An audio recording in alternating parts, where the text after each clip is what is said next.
Toda a Bíblia, ela é escrita pelo menos em três principais linguagens. Primeira linguagem, literal. Segunda linguagem, simbólica. Terceira linguagem, alegórica. Linguagem literal é quando o texto se comunica de forma direta.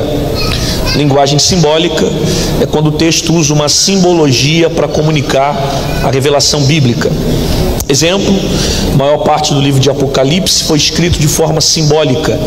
Há um texto que fala que viria uma besta do mar sobre a terra, e essa besta não é um monstro que vem para assombrar a humanidade, mas sim um tipo de governo que vai contra os princípios de Cristo.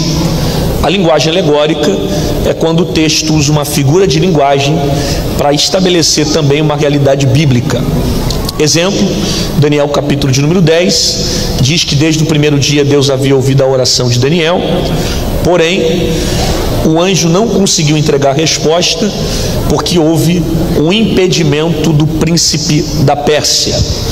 Esse príncipe da Pérsia não é filho literalmente do rei da Pérsia, mas sim um tipo de principado que impediu a passagem do anjo. Tanto que você percebe que o texto diz que o Senhor teve que mandar o arcanjo Miguel para desfazer o principado. Da mesma forma, tanto Isaías 14 quanto Ezequiel 28 são dois textos que não devem ser interpretados no seu sentido literal. No sentido literal, Ezequiel 28 fala do rei de Tiro. No sentido literal, Isaías 14 fala sobre a ruína da Babilônia e a restauração de Israel, ou o livramento de Israel.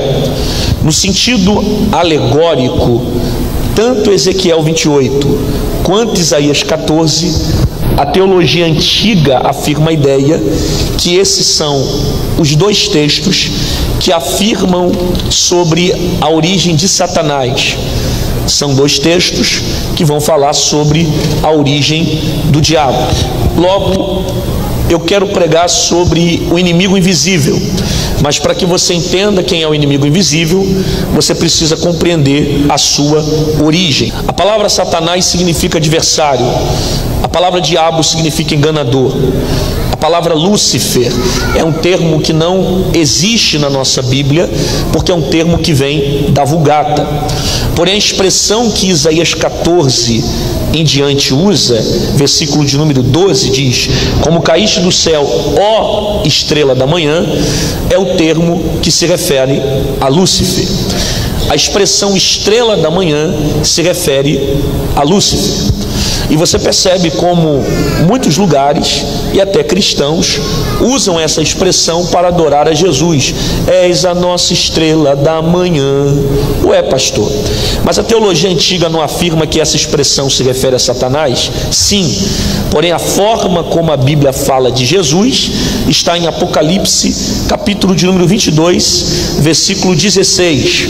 Eu sou a raiz de Davi e a geração de Davi, a resplandecente estrela da manhã.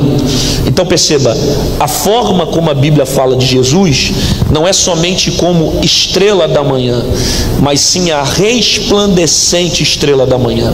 Jesus não é somente um tipo de estrela ou um tipo de luz. Jesus é a totalidade da luz.